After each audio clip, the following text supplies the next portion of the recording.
Olá, caríssimos, tudo bem? Vamos falar um pouquinho sobre a crise do feudalismo.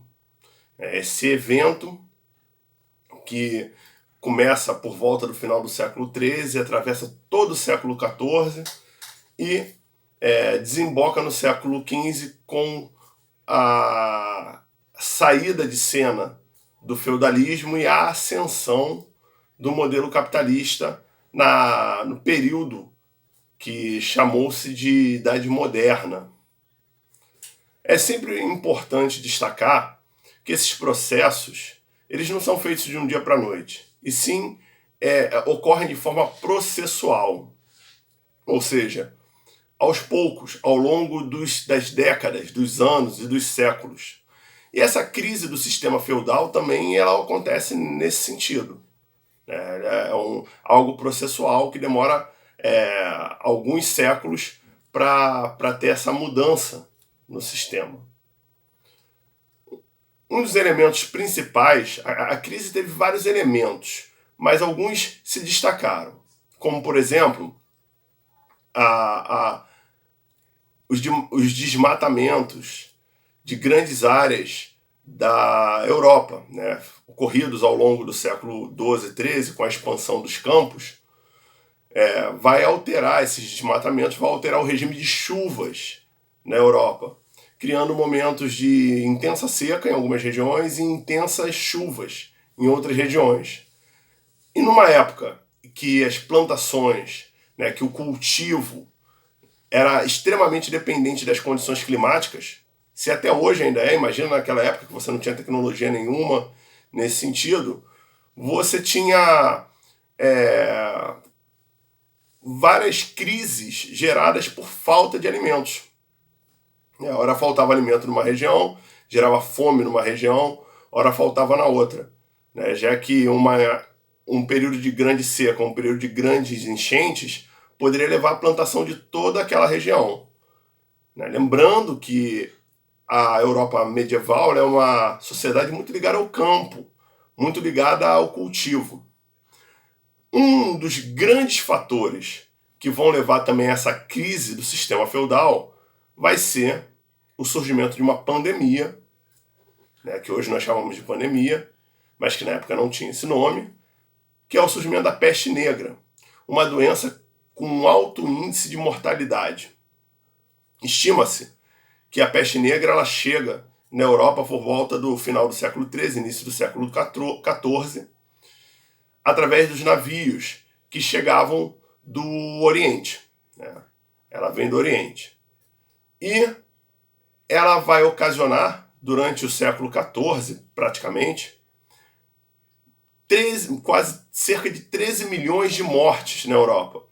Né? Numa população que tinha cerca de 25 milhões de pessoas, que era a população europeia naquele momento, você imagina, quase metade da população, ou seja, na verdade a metade, né? Ela acaba sendo eliminada por essa doença. Lembrando que também ela não é uma doença que aconteceu naquele momento e encerrou naquele momento. Ela é uma doença que ela vai atravessar depois outros séculos, século XV, XVI, XVII, claro, com menor índice de mortalidade do que com aquele primeiro momento onde aquela população europeia enfraquecida pela pouca alimentação, pela má alimentação, você não tinha imunidade suficiente e também o contato com uma doença ainda desconhecida. Hoje em dia nós sabemos que a peste negra era nada menos que a peste bubônica, que ela ganhava esse nome justamente porque ela gerava pústulas, né, pústulas na pele e enegrecia a pele da pessoa, né, com a coagulação do sangue.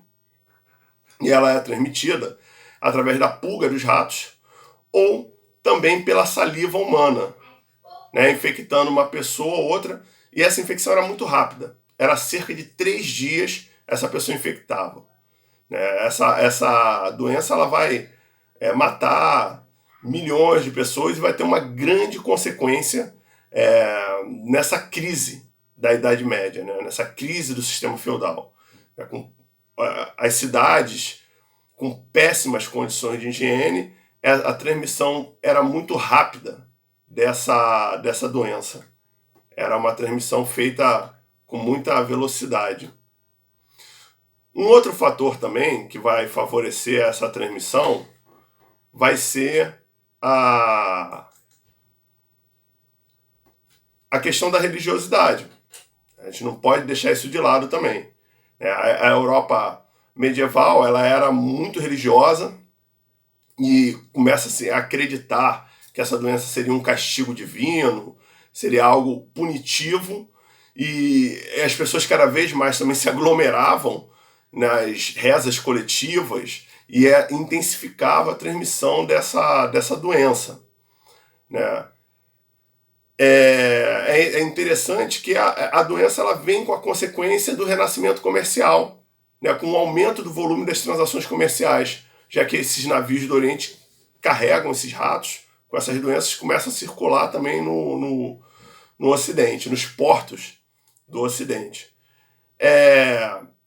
Outro ponto que a peste negra vai impactar vai ser a mentalidade europeia com relação à morte. Vai ser nesse momento que você vai surgir diversas obras escritas, poéticas, músicas, pinturas, com a morte como tema principal, né? Já que as pessoas estavam morrendo e desaparecendo.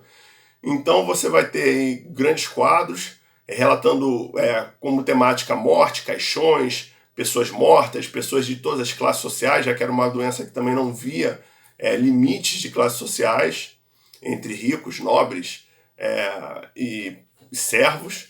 E você vai ver também do outro lado o surgimento de obras como O Flautista de Hamelin, né, que era uma obra onde um flautista tinha uma flauta mágica e conseguia encantar os ratos e levar os ratos para o rio, né, livrando aquela cidade da peste. E a figura também mais conhecida da morte que nós temos, que é a figura do ceifador, né, toda de preto, com uma foice, que era um instrumento camponês de colheita de trigo, a foice. Né, e a foice ela vai simbolizar também a morte, a caveira. Vai ser um momento onde a morte ela vai preencher muito o imaginário religioso europeu. Né?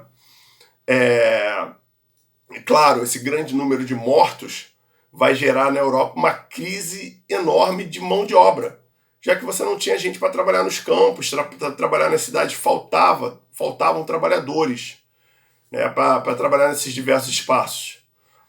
E com isso, o poder dos senhores feudais eles vão enfraquecer, já que eles não vão ter esse controle, não vão ter mais terras para controlar, ou melhor, de pessoas para trabalhar nas suas terras. Muitas revoltas camponesas vão surgir nesse período, e em paralelo, os antigos reis vão começar a fortalecer o seu poder. Né? Vai haver uma centralização do poder político na figura do rei, que era o principal senhor feudal de toda uma região, em detrimento dos pequenos senhores feudais. Essa mudança vai acarretar no processo de formação do Estado moderno, já no século XV e XVI, com destaque para Portugal e Espanha, que vão ser os primeiros estados modernos a se estruturarem, a se centralizarem politicamente, e que vão também propor a expansão marítima europeia, como uma saída para essa crise geral da sociedade, que vai se formar aí com esse final do feudalismo.